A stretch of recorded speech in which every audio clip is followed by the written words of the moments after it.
जय श्री कृष्ण दोस्तों। आज की वीडियो में आप लोग सुनेंगे चौट माता की कहानी। एक साहूकार था, उसकी बहू बर्तन मांजने के बाद पानी डोलने जाती तो पड़ोसन पूछती काम निपट गया, वो कहती हाँ। पड़ोसन पूछती क्या खाया, वो कहती बासी कुसी खाया। सास रोज सुनती, उसे बड़ा क्रोध आता कि हम तो अच्छा खाते हैं फिर भी बहू ऐसा क्यों कहती है। एक दिन उसने अपने बेटे को सारी बात कही। बेटे ने अपनी पत्नी से कहा आज मेहमान आएंगे, खूब अच्छे अच्छे पकवान बनाना। पकवान बन गए तो साहूकार की बहू बोली मेहमान को तो बुला लो। तो उसके पति ने कहा कि सबकी थाली लगा लो, समझना कि अपन ही मेहमान है। काम निपटा कर बर्तन मांजने के बाद पानी फेंकने के लिए गई। पड़ोसन ने वही बात पूछी, उसने वही जवाब दिया, बासी कुसी खाया। उसका पति छुपकर सुन रहा था। उसने पूछा कि तुम हमारी झूठी बदनामी क्यों करती हो? अच्छा अच्छा खाना खाती हो और बासी कुसी बताती हो, शर्म नहीं आती तुमको?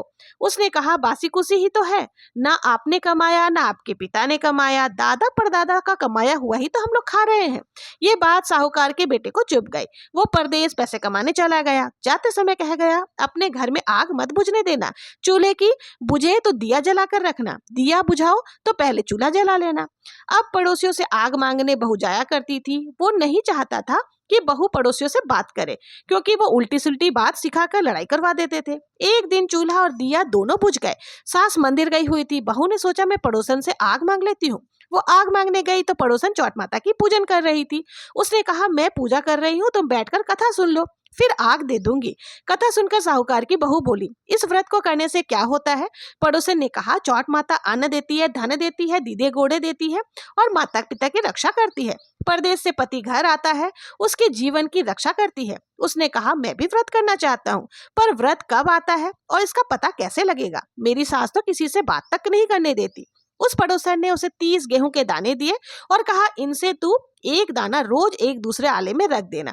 30 दिन में 30 आंखें दूसरे आले में चले जाएंगे, तभी चौट आ जाएगी। साहूकार की बहू इसी प्रकार व्रत करने लगी। सास उसे 4 टाइम रोटी देती थी, तो वो एक वक्त की रोटी तो पनिहारी को दे देती, एक वक्त बर्तन मांजती तब उठवाड़े में गाड़ देती थी, तीसरी पहर पाड़े को दे देती थी, चौथे पहर की रोटी उठाकर रख देती थी। सो चांद उगने पर अर्घ देकर खाना खा लेती थी।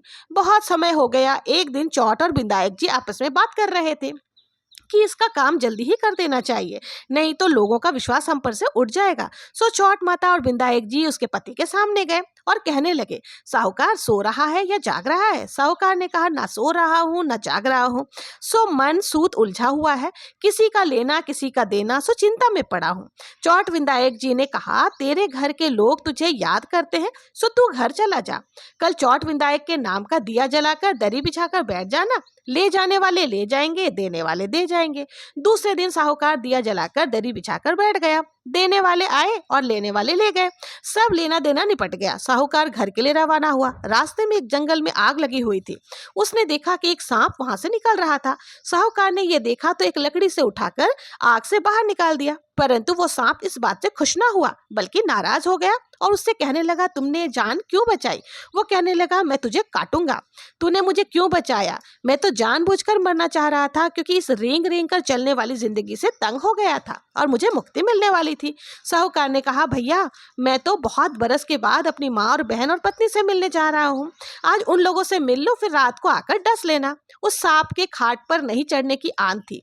उसने कहा मैं खाट पर कैसे चढ़ूंगा? साहूकार ने कहा मैं अपनी पत्नी की साड़ी की अंटी लटका दूंगा, उसके सहारे चढ़ जाना। सांप ने कहा ठीक है। साहूकार घर आया, अपनी माँ बहन और पत्नी से मिला।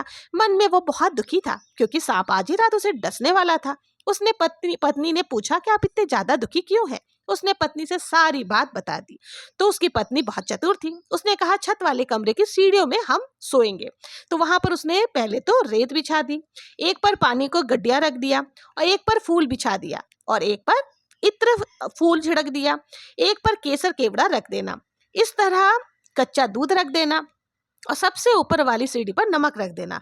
रात को सांप आया, खूब बालू में रेत में लोटा, खूब पानी की गड्ढियों में लोटा, खूब फलों में लोटा, खूब इतने फूल सूंघा, खूब केसर केवड़ा सूंघा, बहुत खुश होकर दूध पिया। ये सभी चीजें सांप को बहुत ज्यादा पसंद होती है।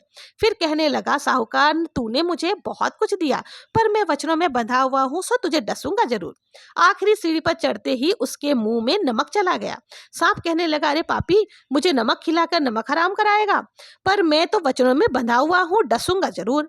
चौट बिंदायक जी ने आपस में तय किया कि तू ढाल बन जा, मैं तलवार बन जाता हूँ और इस दुष्ट को काट देते हैं।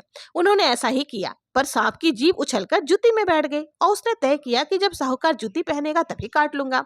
साहूकार की बहुत कीड़ी नगरी जो जिमाती थी, उसकी बहू रोजीना चींटियों को दाना डालती थी। तो 100 चींटियों ने सोचा कि चलो चलकर इसकी मदद करनी चाहिए। तो वो लोग क्या किए, जाकर के जूती में जो सांप का जीभ था उसको खाने लग गए। अब साहूकार का बेटा लेटा लेटा ये सारी चीजें देख रहा था, उसे नींद तो आ नहीं रही थी।